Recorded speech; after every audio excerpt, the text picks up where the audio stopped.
Hello? Hey, what's up, Tommy? Hey, Jerry, how are you? Good, how are you? I'm doing good, man. Just want to let you know this call's going to be recorded and potentially uploaded. How can I help? First of all, first and foremost, I just wanted to thank you for all the content you put out there and really helped me better myself in life. And I was a year ago, I would say my credit score was like a 598 or some shit. It started going down once like COVID hit. Mm-hmm. And then and after watching your videos and educating myself and even asking around just to verify that your information was correct from family and friends, and like I learned stuff from you that nobody else could have taught me, and it helped me tremendously. Currently my score is a 730. Awesome. And I'm only 20. Awesome. Thank you. That's awesome. So how can I help? Yeah. So basically I was just wondering, like, you know, I also am a fan of Dave Ramsey, so Yeah. I'm on, like, what is it, baby step 3 or 4? Yeah.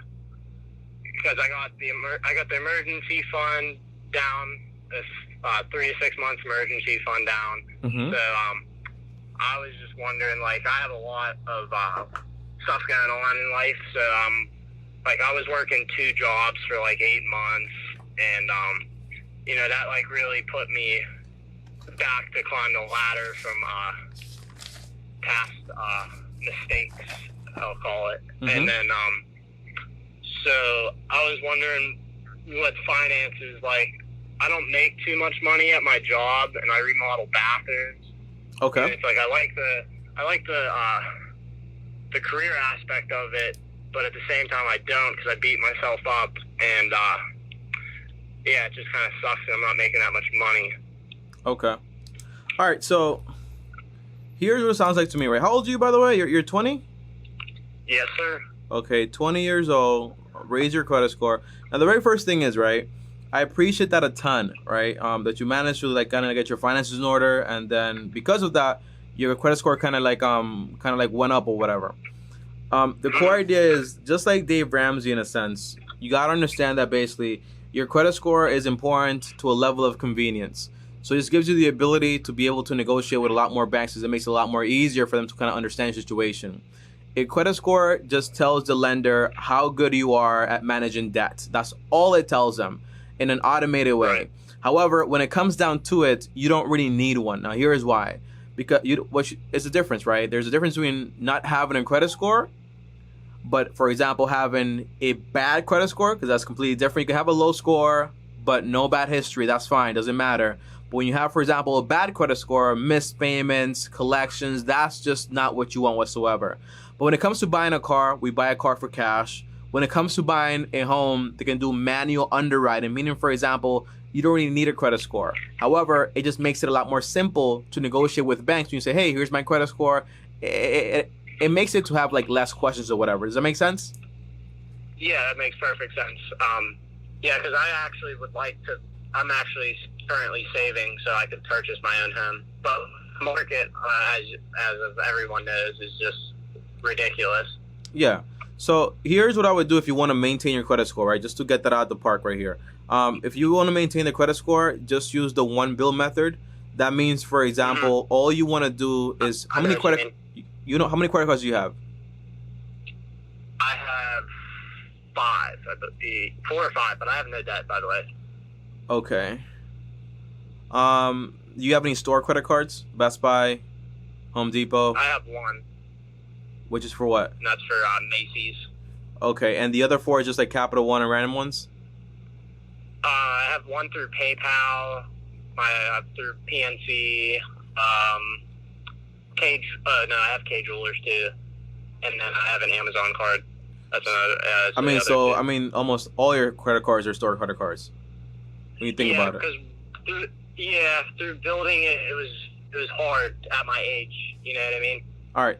So here's the truth, right? It isn't hard at your age at all if you want to play that game. The idea is all you want to do is just gonna get like an unsecured credit card. That's very easy with Capital One or Discover, and you just put one bill on it, whether it's Netflix or or like Spotify or iTunes, and you set it to auto pay, you cut the credit card, you don't use it, but it kind of registers like a bill every month and a payment, so that's kind of improves your credit score. And it registers, for example, like a low amount that you actually owe, so it just boosts up your credit score even more. But for you right now, if I had 4 or 5 credit cards, I would just decide which ones do I want to keep, which ones I don't want to keep. Me personally, I have like 3. I have 1 bill on each of them. I cut the credit cards, that way I don't use them, and I set them to full auto pay. So I have my phone bill on 1 credit card, I have my Netflix on another credit card, and I have, for example, like a subscription for a service like Adobe on 1 other credit card. And that way they get paid off every single month. The balance is very low, but I'm also registering payments. That way my credit score doesn't go down. Does that make sense? Yeah. But it doesn't matter. Right. I have a question. So if I cut those cards and then were to cancel, does that affect your credit history? Yeah, it'll cut your credit history. Basically, depends which one you close, right? Because if you close the one that, say you have a credit card, the math is kind of like weird with how they kind of run things. But if you have a credit card that's like 7 years old, and then you have one you just recently got, if you close the one that's 7 years old, the problem is that now your credit history is going to be like, your credit age is going to be like a lot less, because you kind of like ended that credit card. But it's all like temporary. It's not like you're going to lose everything, blah, blah, blah, blah, blah. Yeah. It's just like, if you don't need it, you can cut it. You might go down like 30 points, 20 points, maybe 10 points. It just depends. But then like they can see, like remember, right? It's a person that's going to be analyzing your entire credit score. So if they see, wow, your credit score went down because basically you missed a payment, that's just separate, you know. But if you say, oh, I just paid off that credit card, I wasn't using it anymore, it's a store credit card, I don't shop there, so I took a little hit, but I kept my other accounts active and everything's fine, you know, it's a conversation. So it's almost like a hard inquiry, like, in a way. Like, no, hard inquiries are like 2 points. It's completely different.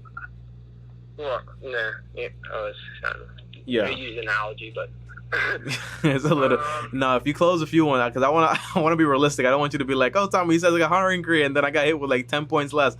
It'll be a little, but again, it doesn't matter, bro. Like, because if you have, for example, like, what matters is basically, do you have a crazy amount of debt coming in every single month? The answer is no. Great. Do you have a good income? The answer is yes. Great. That's all the bank cares about. Like, your credit score is a good number, whatever. It makes it a lot more easier for them, but it's not the most important thing. Does that make sense? Yeah. Now, for the second part of your question, Tommy, so you repair toilets right now, you said? No, full bathrooms. Okay, so you do full bathrooms and everything like that?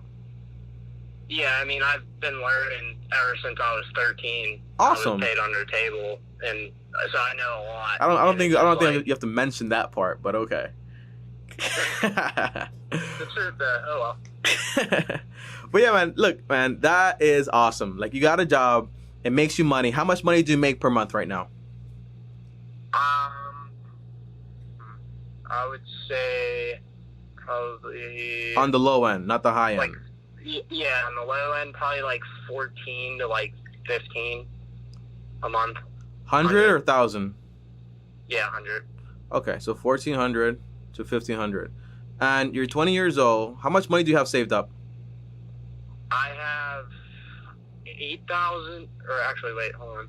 I would say like 15,000 saved up, and then plus I have 4,000 put away for an emergency fund, and I have 1,000 in M1 finance, and I also 1,000 M1 finance, and then 4,000 saved up. Yeah, so I have like 14,000, 15,000 saved up, 4,000. So you have like $20,000 total. Yeah, and I also own my own car. Awesome, and you have no debt whatsoever. No, sir. All right, so here's an honest perspective here. The first thing I see here is that you have. Where do you live, by the way? Pittsburgh. Pittsburgh? Okay. Yeah. What's the average price of real estate in your area? Right now it's pretty much between 120 and 150 is what like reasonably like livable homes are going for. Okay, and when you get this property, you're gonna follow my method or the Dave Ramsey method? Most likely your method, because of it just I mean, I like Ramsey's method also, but I feel like your method is a little more, like, it just sounds more realistic for an average person. And the truth is, right, my method is almost very similar to Dave Ramsey's method, right? Because what I follow is the 33% rule. So that means the home you buy cannot be more than 33% of your monthly expenses, including the mortgage, the insurance, taxes, and also maintenance, on a 15-year mortgage. So if you can tell me, for example, I don't know exactly what the numbers are here, but I'm pretty sure, for example, let's just do some quick math here, my calculator. 1,500 multiplied by 0.33, that's $495 that your mortgage, maintenance, taxes, and insurance have to add up for, so it can actually be within your budget on a 15-year mortgage. Now, I'm not sure if that is that. Okay, so basically, you got to do the math yourself. So you got to figure out that actually sounds about right, because I was looking for homes and doing all that myself. That sounds pretty correct. Yeah, so if you can make that happen, then great. However, here's one big objection that I have right now. First, you're 20 years old. You have $15K saved up that you've managed to save up by working since you were 13 years old. Don't forget about that part. It's been like almost like, because we say like, oh, Tommy, I'm 20 and I started working at 18. I have 20. It's not that big of a difference. We're talking about 13 to 20. That's 7 years of saving money, right? It's a long time. And you have your emergency fund, which is great. I like that. And you're also investing, which is great. I like that. However, the main concern is basically, I would be worried about buying a home right now. Well, how much money do you pay in rent right now? I don't pay any rent right now. I just live with my grandparents. Yeah, you need to chill, bro. So if you're living with your parents, you're with your grandparents, take this time right now to use the money you have to upgrade your skills. So if you can go, for example, from making $1,400, $1,500 a month to making, for example, $4,000 a month, it's just a different conversation. Right. So your biggest return on what you're gonna do is move out from your grandparents' house at age 20 to go add another expense to yourself for the next 15 years. And eventually it'll pay off because, owning is better than renting over the long term. But for this short term period right now, it's just going to cost you extra money, and you still have the same exact job that's not paying you enough money. And if you choose to go to college, well, now that's an extra expense on top of the house. You're just going to add to yourself extra stress. Does that make sense? Yeah. So what I would do if I were you, because that's the only way I can give you advice, is if I am 20 years old, which I was just about 4 years ago, I'm living with my grandparents. I have very, very simple. By the way, your expenses are nowhere near $4,000. It doesn't even need to be that much. How much do you spend per month?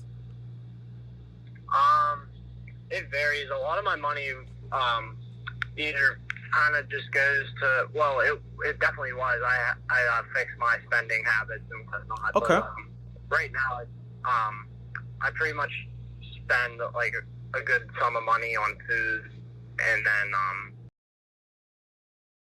I spend on it. Sometimes I just like upgrade random, like, or like I had a what was it? Like I was turning off Bluetooth thing, like stuff like that. All right, so it sounds like you're spending money on the wrong things, right? So, and stop cursing. We don't want to bleep you out all the time. Sorry. Here's the thing, right? You have 4 main expenses. You have shelter, which for you right now is $0. If you want to help your grandparents with $20 a month, that's fine. You have utilities, you barely pay that. You have groceries, which should be $200 per person, and you have transportation, but you own your car. So that's just maintenance and insurance, right? So that's all you have. Your expenses are very low. I'll be willing to say maybe like $500, $600 per month. So if you have like 3 months worth of expenses, it's not really $4,000. If you want to do 6 months, that's fine also, no problem there. But my main thing would be, I would either get a trade job. If you're already good with bathrooms, maybe become a plumber, a certified plumber or whatever, and then basically just go into that, can make you a lot more money. Or for example, if you want to go to college, that's 2, 3, 4 years, that's fine also. But my goal would be to use this money not to buy a home that's going to cost me extra money. What would you do if you buy a home, then you come to find out the roof is broken and you got to get it replaced? Where are you going to get that money from? You just don't got the money. You see what I'm saying? Yeah. So that's why I wouldn't buy a piece of real estate right now. It's a great investment, don't get me wrong, but even Dave says this is a very expensive one with a lot of expensive things that pop up out of nowhere. So my goal would be increase your income. Use this $15,000 right now that you have to get either a trade job because you're very good at those already and they're a lot faster. And for example, if you want to get like go to college, whatever. But if you can make $3,000 to $4,000, you're doing $3,000 to $4,000 more income that you are right now. It just puts you in a more better spot. So now, for example, let's picture this picture. You're 22 years old, still living with your grandparents, but now you just graduated. Maybe you had, for example, like a whole what do they call it? It's not an internship. They call it when you're under someone and you're doing like a trade job. It's not an internship. It's not a mentorship either. It's like an apprenticeship. Yes, there you go. So now you've been doing a paid apprenticeship because those are paid usually too. You've been making money. Now you finally get a full salary or whatever you make, and I'm making $3,000, $4,000. Now, even at 22, what I would do is basically I wouldn't go buy real estate just yet. I would just go rent for a while. The picture you have in your head after living with your grandparents is just different than the picture you're gonna have after 1 to 2 years after living on your own. So that means now you're 23, 24. You have a lot of money saved up because you're very frugal, maybe $30,000, $40,000 saved up. And now you say, well, I actually want to live here or I want to live there. Remember, right? In 4 years, you could be having like a whole like wife or whatever. So now it's not just your opinion, but it's also her opinion. So that's the whole picture. But my main thing is I wouldn't buy real estate right now because you just can't afford it.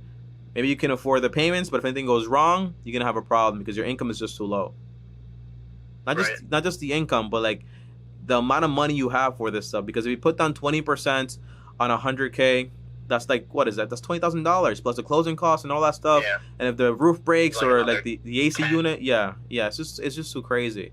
So just take this time, take these 2 years. Are you interested in becoming a plumber, by the way? Do you want to do that? See, with plumbers, like to become a master plumber is like close. It's like anywhere from like 7 to 10 years to be like certified and everything. And then like for just to be a plumber working in sewers like that, it's like I think it's like 2 to 4. Yeah. So I don't want you to think. I want you to research, right? And I want you to write down the top 3 jobs that you want to have and what the time period is going to be. Remember, if you can get like a paid apprenticeship to pay you a good amount of money, probably more money than you make right now. By the way, I think linemen, you know what that is? Nah. Linemen are the people that do like the repairs on the cable lines for like electricity. Okay. If you're not scared of that, they make like $120,000, $150,000, $200,000 a year too. So there's a lot of jobs out there, trade jobs that you can do. Don't get scared by the amount of time it's gonna take you. Worry about the investment, the ROI. So if you tell me 4 years, but half of those years are, for example, paid in some way, and I get the same amount of money that you make right now, that's fine. Because once you're done, now you're making $100,000 or $60,000 or $150,000. You're just in a much better space. And now you're just 24. Even 8 years, you're 28. It's not going to take 8 years, trust me. But whatever age it is, you're still going to be very young. Don't be such in a rush to actually, for example, buy real estate. Don't be afraid to rent for a while. Use a rent versus buy calculator. It'll tell you at what point does renting become more expensive than buying, and it's not on the first day. Does that make sense? Yeah. That's what I would do. So just put your credit cards on auto mode so you don't got to worry about it. Focus all your energy on getting a better skill and education to actually improve your income. Once you improve that, focus on the freedom aspect of things, right? Where you say, okay, I'm going to save a lot of money. I'll be investing. Dave Ramsey says 15% into like 4 types of stocks. I say, for example, 10 to 20%, but into like 6 to 7 different index funds, just to be a lot more diversified and so on. So if eventually you want to start investing into that, you can do 10, 20%. That's fine. Make that automated too. You're also automatically saving money. And when it's time to buy a property, you'll have the money, but you'll also have a substantial amount of income. Imagine, bro, 4 years from now, you have like $40,000, $50,000 saved up. That's like half the property value you have there. You can put down like a 50% down payment. Imagine that. Yeah, it's like double my year income. Exactly. So it's like it's just completely different, bro. Just upgrade your income. You know, it's great. You can do as much as you have done with your current income, but you don't want to have this income for the next 20 to 30 years. Definitely not. Because remember, right? It's just you right now. You live with your grandparents, it's fine. But when it's you, and then for example your wife, and then your kids potentially, it's gonna be difficult. You know what I'm saying? Yeah. Yeah, bro. Any questions? Yeah. So, considering that I'm a handyman, I was thinking about for a house, instead of buying one like flat out like that, that I could get in what is it, an FHA, I think it's 201B or 203B, and it's basically you get a loan like the same way you would for a mortgage, and then you buy the property and like fix it up, but you need 20% down, and then I'm sure they would probably throw money at you to fix it up, obviously, if it's not livable, but it would be it would be cheaper all around, and especially since considering I know how to do a lot. Here's what it is, man. Here's what it is. You're talking about a loan that's based on I think it's called loan to value, right? So then you have you're getting this property, and then you're also getting a loan to basically do the whole remodel, and then to reappraise it, and they give you a loan based on that or whatever it is. You could do that, but you're buying your first home, your first ever home, with a bunch of problems. I'm not disagreeing with what you said. I'm just adding. Yeah, I mean, I wouldn't do it. Just me personally. I mean, if you have the confidence to do all that stuff, I just it's up to you. But me personally, when I buy my first home, I'm not trying to buy like this spectacular mansion or whatever. I'm trying to buy something that fits my budget, the same rules that I gave you, but that what it needs is cosmetic like improvements. Nothing crazy. Right. You know, like, oh, the foundation is cracked, I can definitely fix that. Or the whole toilet is messed up from the whole bottom, or the whole sewage system is messed up. That could be like a $10,000 expense, man. Things like that can get very expensive. Like, what you want to do as far as this, if it has like cosmetic issues, oh, the bathroom is outdated, the cabinets are outdated, the carpets are just trash. You remember Meet Kevin? You know who Meet Kevin is? No. Meet Kevin is like this guy from California. He talks a lot about real estate. He makes videos on YouTube also. And when he's buying real estate, it's the same thing that he's doing. He's just finding things that are basically cosmetically flawed. So you can basically get the house for a discount because it's outdated. Right. And then you just buy it for a discount. You do some repairs on it. And then that's about it, honestly. You can customize it because you have that skill. But when the time comes, you can do that if you want to. I actually don't mind that because it's just cosmetic. There's nothing wrong with the actual property. It's just you don't like the way it looks. Right. That's all it is. But yeah, you can definitely do that. But don't when you have to get, for example, FHA 3.5%. A lot of the time, 30-year mortgage. A lot of the times, it just sounds exactly what it is. You just can't afford a property the right way, so you want to extend as far as possible, and you want to get in with as less money as possible. But if you can put down 10-20% for the property, doing the math that we did, with a massive increase in income, you can be done with that property, paying it off completely in 3 to 6 years. Now you are 30 years old or 28 years old, and you're fully debt-free, including the mortgage. Like, no one can stop you at that point. You're still investing 15 to 20% of your 10 to 20% of your money into your retirement funds. Great, but you also have almost like 50 to 60% of all the money you make to do whatever you want to do with it. So if you want to make those useless upgrades, I don't care because you got the money. Yeah. Plus, I would really be in favor in starting my own business. I have a boatload of ideas, but just not the money to start it or the time, because I'm always trying to make extra money doing like side jobs or something with my coworkers, even when I'm off. I mean, I'll tell you this, man. Your job and the money you make currently, which is like $1,400 to $1,500, is money you can make like probably like working for Amazon, and it's a more predictable income. Does that make sense? Yeah. Well, what I said was, Jared, is that your job and the income that it makes you is so low to the point where you could just replace it with a more predictable income. I mean, a more predictable job. For example, if you work for Amazon or whatever it is, and you can make $15 an hour and make like $2,000 per month, but it's a 9 to 5, and that gives you predictability, right? So you can actually go out there and study to actually upgrade your skill the correct way. That's fine too. You know, so don't be afraid to replace this job to kind of like get an average job making the same amount of income, but it's more predictable. Like, your whole thing is that the current job you have right now doesn't pay enough. So your number one goal is just to upgrade that skill. So if you have to quit that job, maybe get like a little pay cut, your expenses are low. What you want is some income to pay for the career, so that way you can graduate debt free. But that's all that matters. Does that make sense? Yeah. And when it comes to starting a business, read about these things, right? So there's a book by Pat Flynn. It's called Will It Fly? It's a great book to kind of like tell you if your idea is actually good or if it's just a fantasy. My whole thing is always, when it comes to a business that I want to start, is I start very small. It shouldn't take me more than $100 to $1,000 to get started on my idea. That's all it is. Because remember, right, $1,000 for you, Jarrett, is almost like a month of work. So you got to be very careful what you're willing to put your money at risk for.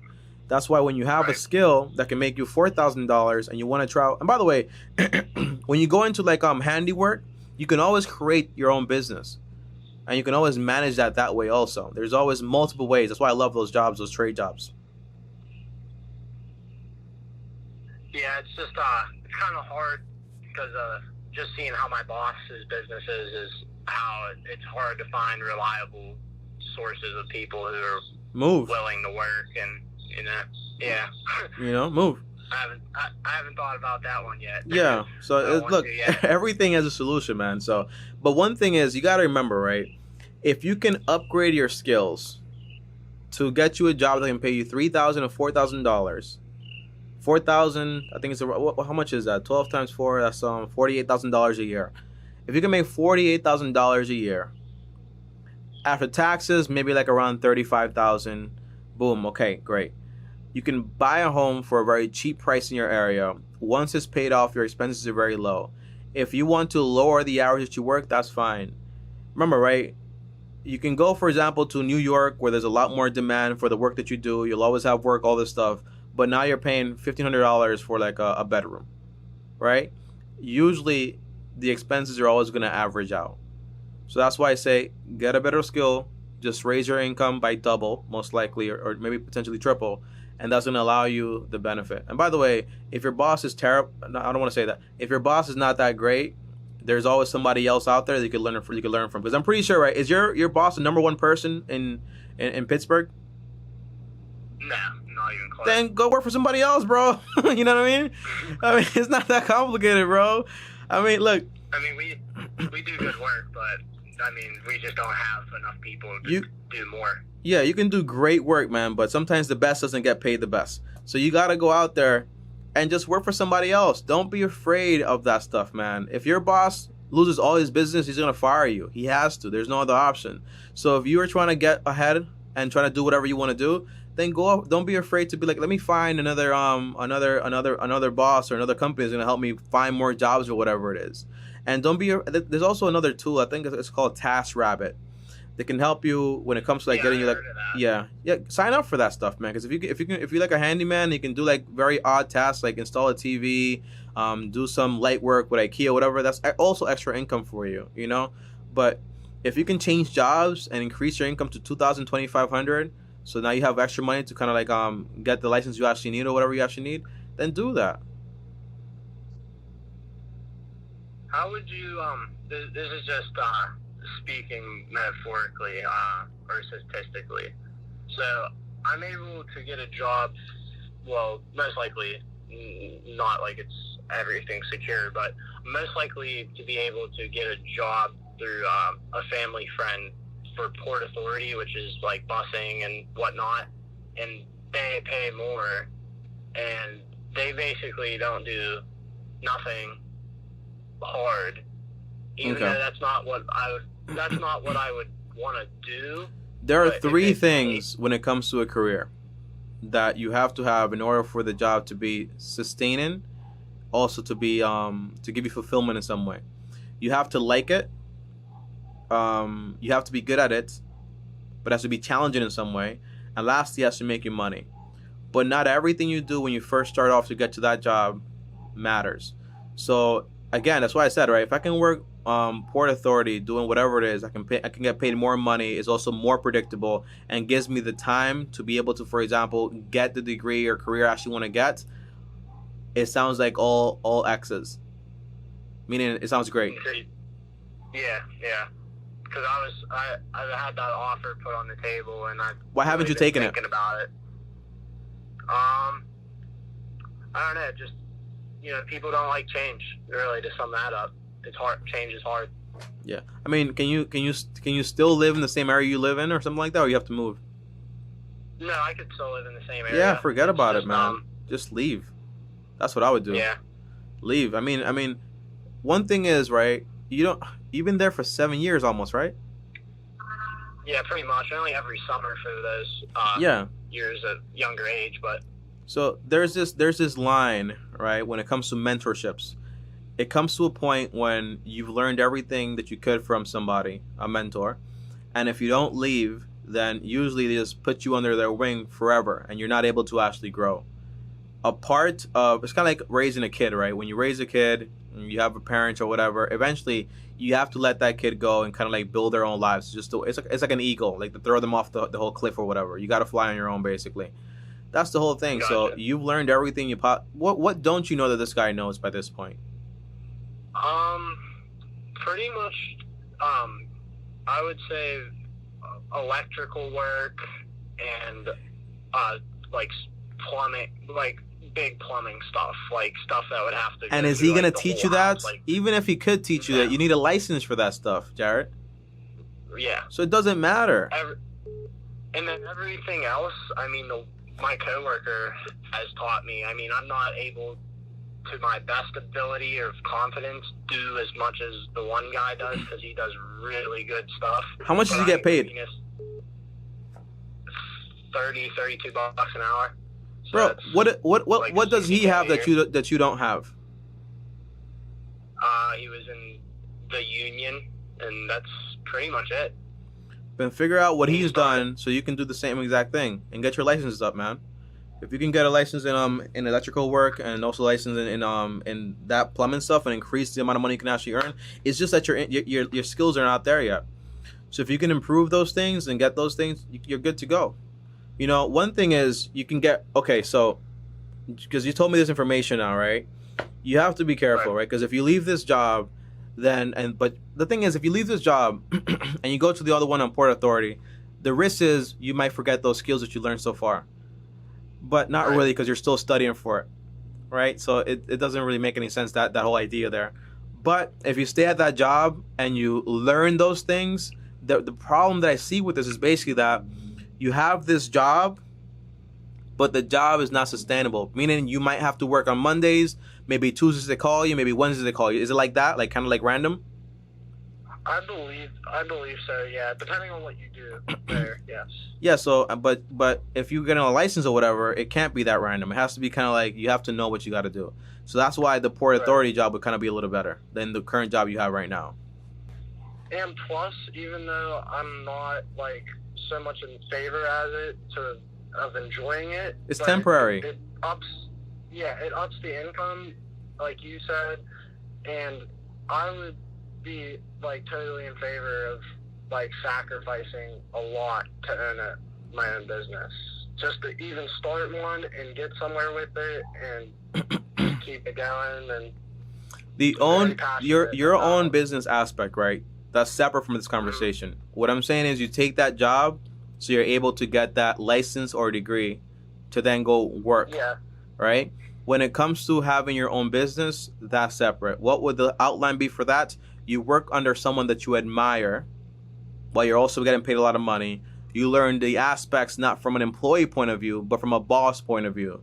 You see exactly what that person does. What is the marketing scheme here? How does he pay his employees? What percent does he actually keep? What's the whole structure in the office? You start to absorb that. But it's kind of like if I work at Dunkin' Donuts and I'm a cashier and all I see is this job, I will leave Dunkin' Donuts just knowing how to count money and basically take money and then give somebody a donut. But if I go into Dunkin' Donuts trying to figure out exactly how the franchise actually works, it's just different. Because I'm not going to be looking at just the cashier portion. I'm going to be looking at how the whole business as a whole actually works. So the way you're working there right now is not from a boss point of view. It's just from an employee point of view. But when you shift to your mindset to, I have to learn what he does so I can be a better version of him, it's just going to improve you greatly. And the good thing about this is basically that you're not going based on trial and error. Because whenever you make a mistake in your own business, it costs you money. When you make a mistake in his business, it costs him money, not you money. That's the great thing about working under someone else while you're building your business, in a sense. Does that make sense? Yeah. That's what you want to do. But your main focus right now is raise that skill. I would probably get the Port Authority job. Just have like, for example, like a electrical license, or for example, plumbing license, or just switch jobs, or maybe get a job that's going to pay me for those things. You know what I mean? Because that's also possible. Right. Or stay there, but don't just stay there. Also try to get this license thing. Whatever you do, improve your skills, basically. Gotcha. Yeah, because more of it all is just income. Yeah, it's just income. And make sure you pick something you like. And just forget about the whole real estate thing for right now. Save up for it, great. Keep investing 10 to 20% of your income, great. Save up for the property, great. But your priority is to get a skill and to get it fully debt-free. That's your priority. So I would do that. And any money left over, I invest. If it's 10, 20%, if I have money left over after that, I put it into my savings for my entire property when it's actually time. Does that make sense? Yes, sir. All right. Any more questions? No, I think that's all. All right, brother. So welcome to the long-term team. First, I want to tell you that. On top of that, these are not like a one-time call things. But eventually, though, this show is going to go live. Meaning, for example, it's going to be like a 2-hour show most likely. And I'll take calls live and so on. But for right now, you can schedule calls and I'll give you a call. So if you have any updates and you want to get in a call before that happens, just feel free to schedule a call, okay? Okay. And then before we wrap this up, I also wanted to thank you again for just everything you do. And, you're like, I've been watching your videos for like a year. So, I watch every single video. I never miss one. And then, all the books and stuff, I've been trying to grab books and read them, and I'm not a strong reader. And yeah, appreciate. If you're not a strong reader, man, just start doing audiobooks. I hate reading. Just read audiobooks. Just do audiobooks. That's why I'm always plugging Audible, because I like Audible so much. If I'm in the gym, it's Audible. If I'm doing something that I don't really require so much thinking, it's Audible. So just do Audible. And it's better to read one good book 1,000 times than to read 1,000 different books. Remember that. Right. Okay? And thank you, brother. Appreciate you. I'll see you next time, okay? All right. Have a good one. All right. You also, brother. Bye-bye. All right. Bye. All right, guys. So that right there was Jarrett. Thank you for the call and thank you for all the support. Really appreciate it. However, the main thing is, when you're at this stage, everyone wants to think about, I need to do this, I need to do that, I need to buy a house. You don't need any of these things. People might say, Tommy, he makes $1,500 and he saved up $20,000 overall. I don't hear that. I hear, I've been working since I was 13 years old and managed to save $20,000. When you look at it like that, right, guys, you're talking about 7 years. $20,000 divided, for example, by 7. He had obviously, right, whatever, part-time, summertime jobs. But look at this. It's only $2,800 per year of savings, It just makes it look like a lot because it's been so long. When your income is this low, stop thinking about buying your own property. Unless you live, for example, in an area where the properties are like $40,000, $50,000. That's different because this income is not that bad there. But in this case, it's not that great. Go increase your income. Budgets are great. They're amazing. But at some level, at some point, there's only so much you can cut until you start bleeding, basically. You know what I mean? You can always increase your income more, but you can't. You can't just keep cutting and cutting and cutting. You know what I mean? It just doesn't make sense anymore. So yeah, increase your skills. Get a new job if that's what it takes. Imagine having somebody work with you that's making $33 an hour while you're going home making $1,500 a month. It sucks. So imagine this guy right here that's working with him knows a bunch more than he does, making $33 an hour times 40, let's just say that, times 4, that's like almost $5,000 per month. I say almost, it says 5,000 a year because, it averages and all that stuff based on hours and based on work or whatever. But that's a lot more than he makes. So why don't you get those same skills that he has and then go out there and put it to work? That's all I'm saying here. I'll see you guys next time. Thanks for these calls. I really appreciate them. If you want to call me next time, feel free to do so. The link is down below. Schedule a call today while you still can. On top of that, also subscribe to this channel. Appreciate it a ton. And like this video. It helps a ton. That's your part to kind of come here. This channel, by the way, makes no money. So that's kind of like your part to be like, oh, Tom, I appreciate this a ton. Here's a like, pushes the video even more. And that's awesome. I appreciate it a ton. As always, guys, like, subscribe, all that good stuff. Follow me on Instagram, Tommy Bryson. If you want more content like this, here's another video right here. Click my face right here. And as always, peace.